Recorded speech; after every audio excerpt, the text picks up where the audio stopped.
అందరికీ నమస్కారం. Welcome back to my channel. ప్రపంచంలోనే ప్రాణమున్న శివలింగం ఎక్కడుందో మీకు తెలుసా?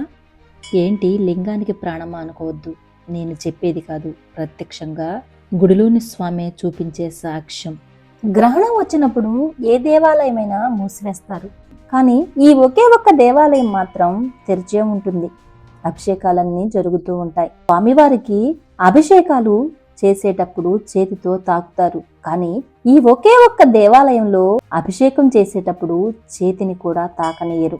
ఈ రోజుకి స్వామి ముందున్న ఒక దీపం జ్యోతి ఎప్పుడూ ప్రకాశిస్తూనే ఉంటుంది, గాలికి రెపరెపలాడుతుంది. మిగతా దీపాలన్నీ మామూలుగా వెలుగుతూ ఉంటాయి.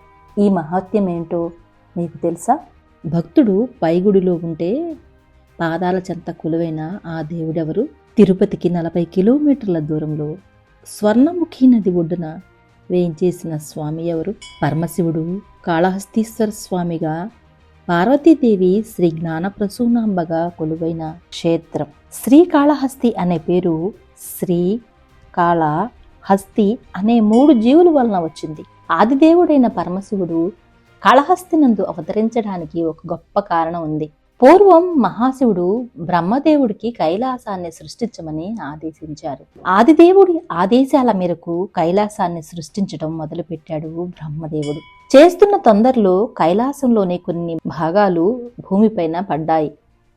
అందులో ఇక్కడ పడ్డ భాగం దక్షిణ కైలాసంగా ప్రసిద్ధి చెందింది. అలా ఈ దక్షిణ కైలాసంలో శ్రీకాళహస్తి క్షేత్రంగా వెలిసిన ఈ పంచలోహ వాయులింగం స్వయంభూగా వెలిశారు. శ్రీకాళహస్తి వెనుక ఒక ప్రముఖ కథే ఉంది. వాయుదేవుడు కర్పూర లింగానికి చాలా కాలం సుదీర్ఘ పూజలు చేశాడు. వాయుదేవుని భక్తికి మెచ్చిన శివుడు 3 వరాలను ప్రసాదించారు. అప్పుడు వాయుదేవుడు, నేను ఈ విశ్వమంతా ఉండాలి, ప్రతి జీవిలోనూ నా గుర్తు ఉండాలి, నేను పూజించిన ఈ మీ లింగానికే నా పేరుతో ప్రసిద్ధి చెందాలి అని కోరాడు. అందుకే ఆ లింగానికి వాయులింగం అని పేరు వచ్చింది. శ్రీకాళహస్తి అర్థం: శ్రీ అంటే సాలెపురుగు, కాళ అంటే పాము లేక సర్పం, హస్తి అంటే ఏనుగు. ఈ 3 జీవుల భక్తిని చాటి చెప్పేదే ఈ క్షేత్ర మహత్యం. ఇప్పుడు శ్రీ అంటే సాలెపురుగు వృత్తాంతాన్ని విందాం. ఒకప్పుడు కృతయుగంలో దేవకర్మ కుమారుడే ఊర్ణనభుడు. ఇతను ఒక గొప్ప శిల్పి. ఈయన తన ప్రతిభతో, కళతో బ్రహ్మ చేసే సృష్టికి ప్రతి సృష్టిని చేసేవారు. ఇది చూసిన బ్రహ్మ అవమానంతో బాధపడేవాడు. అందులోనూ సృష్టికర్తగా శివుడు చేత నియమింపబడినవాడు బ్రహ్మ తప్ప ఇంకెవ్వరూ సమర్థులు కారు. ఆయన చేయాల్సిన ఈ పనిని ఊర్ణనభుడు చేస్తుండటం బ్రహ్మ చూసి ఓర్వలేకపోయాడు.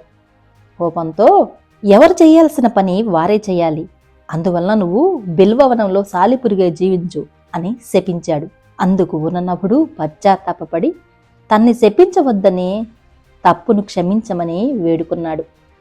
అప్పుడు బ్రహ్మదేవుడు శాంతించి భూలోకంలోని దక్షిణ కైలాసంలో ఒక బిల్వవనంలో మారేడు చెట్టు ఆకు చాటున వెలిసిన శివుణ్ణి పూజించు, ఆయన వల్లనే శాప విముక్తి అవుతుంది నీకు అని చెప్పాడు.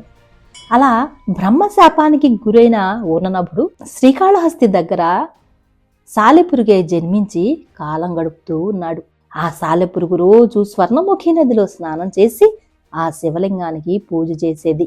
పూర్వజన్మలో మహాశిల్పైన ఊర్ణనభుడు ఆ శివుడి లింగాన్ని ఎండ తగలకుండా చుట్టూ ఒక తెర అల్లేది. ఒకనాడు శివుడు ఆ సాలెపురుగును పరీక్షించదలిచాడు. పక్కనే ఉన్న ప్రమిదిలోని దీపపు కాంతిని పెంచసాగాడు. అది చూసిన సాలెపురుగు కంగారుగా ఆ దీపాన్ని మింగాలనే ప్రయత్నం చేసింది. ఆ భక్తికి మెచ్చిన శివుడు, నీకు ఏం వరం కావాలో కోరుకో అని చెప్పాడు. దానికి ఆ సాలెపురుగు, స్వామి, నాకు మీ దర్శనం చాలు, నాకు ముక్తిని ప్రసాదించు అని కోరుకుంది. ఆ మాటలకు శివుడు ప్రసన్నుడై, నీవు పూజించిన ఈ క్షేత్రానికి ముందు శ్రీ అనే శాశ్వతంగా పేరు ఉంటుంది అని వరమిచ్చాడు. ఇప్పుడు కాళ అంటే సర్ప వృత్తాంతం విందాం. ఆ పరమేశ్వరుడికి మెడలో ఉన్న నాగాభరణం అంటే చాలా ఇష్టం. ఒకనాడు దేవతలందరూ పరమశివుడిని దర్శించడానికి కైలాసానికి వచ్చారు. అప్పుడు శివుని మెడల్లో ఉన్న సర్పం తన భార్యను చూడటానికి పాతాళానికి వెళ్లి ఆలస్యంగా వచ్చింది. శివుడు తన ఆభరణాలన్నీ సర్జేస్తుండగా సర్పం మాత్రం కనిపించలేదు.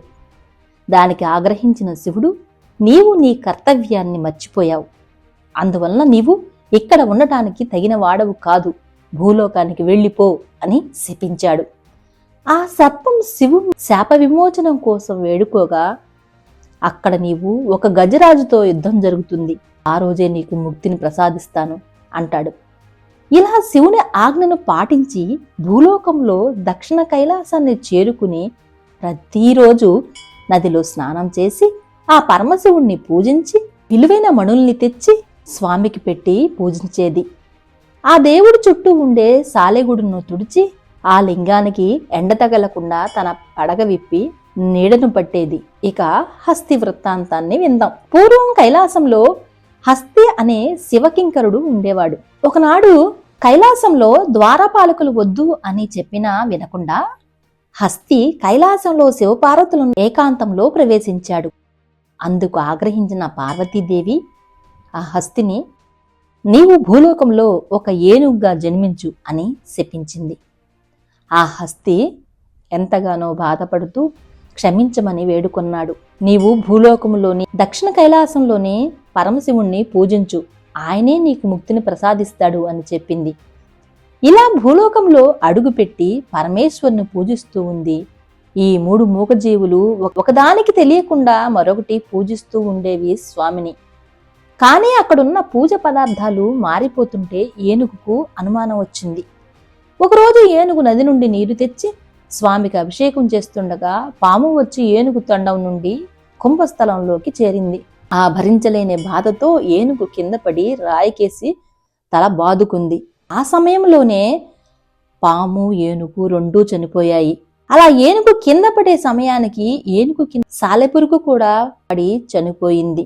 ఈ 3 మూగజీవాల మూఢభక్తికి శివుడు మెచ్చి ఆ జీవాలకు ముక్తిని ప్రసాదించాడు.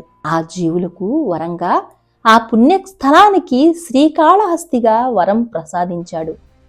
ఇప్పటికీ లింగాన్ని పరిశీలిస్తే కింది భాగంలో ఏనుగు దంతముల మధ్య భాగంలో సర్పము, వెనుక భాగంలో సాలెగూడు ఉంటుంది. ఈ శివలింగాన్ని ఎవరూ తాకరు. చివరికి అర్చకులు కూడా లింగానికి పైనుండే అభిషేకం చేస్తారు. ఇదండి శ్రీకాళహస్తి యొక్క చరిత్ర. మన వీడియో కానీ మీకు నచ్చితే చిన్న లైక్ ఇచ్చి తెలిసిన వారికి షేర్ చేయండి. మొదటిసారి మన ఛానల్ చూస్తున్నట్లయితే సబ్స్క్రైబ్ చేసుకోండి. Thanks for watching.